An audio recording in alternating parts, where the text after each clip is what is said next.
She had always believed she was safe. Not just in the physical sense, but in the quiet, emotional way someone feels when they think they are understood, when someone listens closely, remembers the smallest details, and makes them feel like they matter. For Emily Carter, that feeling had a name. Ryan Walker.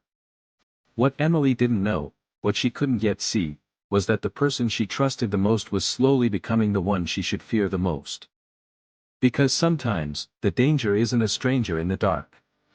Sometimes, it's the person standing right beside you. Emily Carter was 24 years old, living a simple life in a quiet suburban neighborhood where nothing ever seemed out of place. She worked a steady office job, and her coworker Jessica Lane often described her as the kindest person in the room, the type who remembers your birthday without Facebook. Emily was warm, thoughtful, and deeply loyal. But beneath that warmth lived a quiet loneliness, the kind people don't notice, the kind you carry silently. Then Ryan Walker entered her life. He didn't rush things. He didn't overwhelm her. Instead, he moved carefully, deliberately. He listened more than he spoke. He noticed things others didn't, the way Emily hesitated before opening up, the way her smile softened when she felt safe. "You don't have to pretend with me," he told her one evening. And Emily believed him. But her best friend, Sarah Mitchell, wasn't convinced. "There's just something about him," Sarah said one afternoon, her brows slightly furrowed. "I can't explain it, but it doesn't feel right." Emily had smiled gently. "You just don't know him like I do." At the time, she truly believed that. At first, Ryan's attention felt comforting. He checked on her constantly. "Just making sure you're okay," he would say. He asked about her day. "Who were you with? What did you do after work?" To Emily, it felt like care. Like love. But slowly, almost imperceptibly, it began to change. The questions became sharper. "Why didn't you answer your phone? Who were you texting? You've been acting different lately." Emily noticed the shift, but she explained it away. "He just cares," she told Sarah. But Sarah shook her head. "That's not care, Emily, that's control." Still, Emily stayed. At home, things appeared normal, at least on the surface. But her mother, Mrs. Carter, noticed something. "You look tired lately," she said one evening, her voice soft with concern. "I'm fine, Mom," Emily replied quickly. But she wasn't. Her older brother, Mark Carter, saw it too. "If something's wrong, you tell me," he said firmly. Emily forced a small smile. "It's nothing." But deep down, it wasn't nothing. The moment everything changed came quietly. Emily sat across from Ryan one evening, her hands nervously intertwined.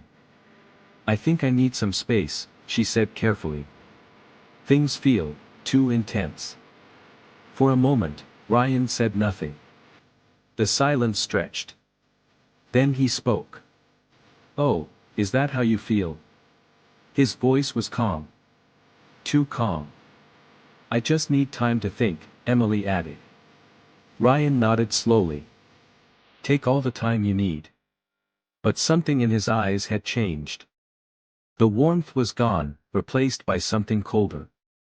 And for the first time, Emily felt it. Fear. The last time anyone saw Emily Carter, she was heading out to meet Ryan. Earlier that day, she had spoken to Jessica Lane. "I just want to talk things through, get closure," Emily said. Jessica hesitated. "Are you sure that's a good idea?" Emily smiled softly. "I'll be fine."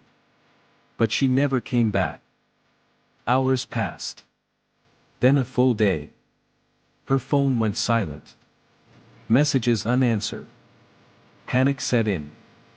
"My daughter would never just disappear," Mrs. Carter said, her voice trembling as she spoke to authorities. Mark Carter paced the room, anger building beneath the surface. "This isn't right, something's wrong." Detective James Carter and Detective Lisa Reynolds were assigned to the case. From the very beginning, something felt off. Start with the last person who saw her, James said. That person was Ryan Walker. At first, Ryan appeared calm, cooperative. I dropped her off, he said. Everything was fine. But something didn't add up. His timeline shifted. Small details changed. Detective Reynolds studied him closely. You said you left at 9, but we have you there later. Ryan hesitated, just for a moment. But it was enough. Then a neighbor, Mr. Thompson, came forward. I saw them that night, he said cautiously. They looked tense, not normal. That statement changed everything. Piece by piece, the truth began to unfold.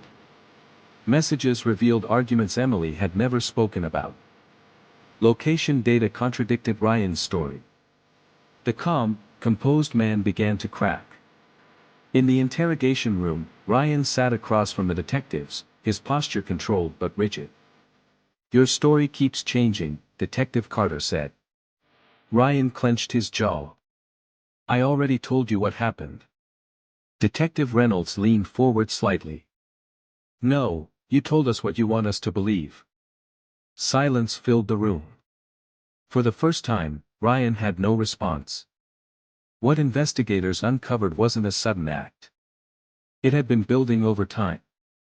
Control. Obsession. Possession. The very things Emily had mistaken for love had quietly turned into something dangerous. Something irreversible. Emily Carter trusted the wrong person. And by the time she realized it, it was too late. Her story became more than just a case. It became a warning. A reminder that not all danger comes from strangers. Sometimes, it comes from the person who claims to care the most. Because trust is powerful. But in the wrong hands, it can be deadly. If the story of Emily Carter made someone pause, made them think, even for a moment, then it served a purpose. Stories like hers deserve to be heard. They deserve to be remembered. And sometimes, they can help others recognize the signs before it's too late. And for those who continue to follow stories like this, to listen, to learn, and to stay aware, there will always be more truths to uncover. Because sometimes, the truth isn't just shocking. It's a warning. If this story made you think, don't forget to subscribe for more true crime stories that reveal the truth behind the headlines. Stay aware. Subscribe.